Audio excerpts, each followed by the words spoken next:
Une journée sous haute tension ici au Sénégal, alors que le Parlement examinait le projet de loi sur le code pénal et le code de procédure pénale. Pour le gouvernement, il s'agit d'engager une lutte efficace contre le terrorisme sous toutes ses formes.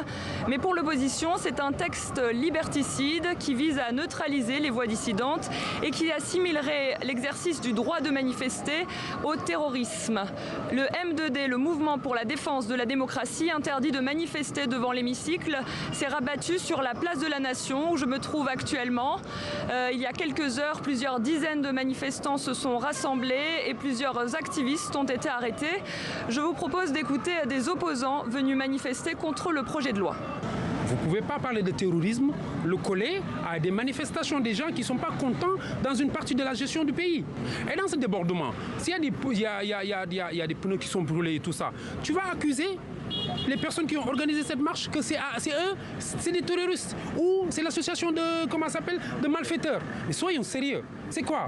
C'est m'isoler le pays? M'isoler la population? C'est pas possible. Ce qui est dans le projet de loi qui nous pose problème, c'est que il ne peut pas nous parler de terrorisme. Nous, on s'en fiche du terrorisme.